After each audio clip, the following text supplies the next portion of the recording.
In a move that has sent shockwaves through the British political landscape, Prince Harry's persistent demands for police bodyguards during his visits to the UK have ignited a firestorm of controversy. The issue has taken on added significance in the wake of the recent knife attacks in Southport, which have heightened concerns about public safety and the allocation of limited security resources. The crux of the matter lies in Prince Harry's insistence that he should be allowed to personally pay for police protection, even after he and his wife, Meghan Markle, stepped down from their royal duties and relocated to the United States. The British government, however, has firmly rejected this proposal, arguing that it would be inappropriate to allow police officers as private bodyguards for the wealthy. Proponents of the government's stance argue that granting Harry's request would set a dangerous precedent, potentially diverting valuable police resources away from the protection of ordinary British citizens who are increasingly at risk of violent crimes, such as the recent knife and acid attacks in Southport.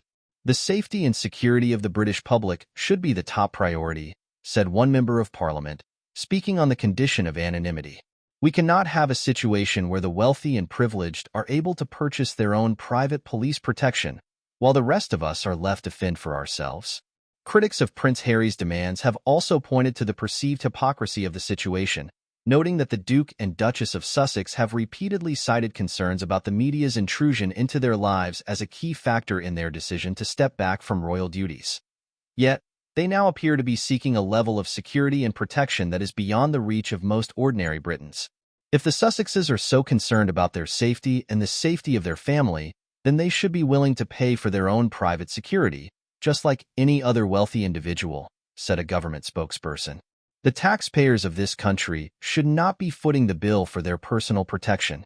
The debate has also reignited long-standing tensions between the Sussexes and the British media, with some commentators accusing the couple of attempting to manipulate the system to their advantage. The recent incident in New York, where the Sussexes claim to have been involved in a near-catastrophic car chase with paparazzi, has only added fuel to the fire. It's clear that the Sussexes are more concerned with their own image and reputation than the well-being of the British public, said one tabloid columnist. They want to have their cake and eat it too, to enjoy the privileges of their royal status without any of the responsibilities. Supporters of Prince Harry, however, argue that the government's decision to strip him of his publicly funded security detail was unfair and irrational, and that he should be allowed to pay for his own protection when visiting the UK.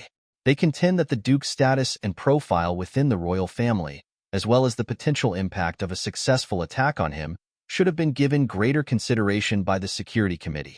Prince Harry was born into the royal family, and that status will remain with him for the rest of his life, said one of Harry's lawyers. The government has a duty to protect him, and the decision to deny him security was a clear failure to follow its own policies. As the debate rages on, the British public is left to grapple with the complex and often contentious issues surrounding the allocation of limited security resources. While the safety and well-being of all citizens should be the primary concern, the case of Prince Harry and Meghan Markle has once again highlighted the stark divide between the privileged and the ordinary, and the challenges of balancing the needs of the few with the needs of the many.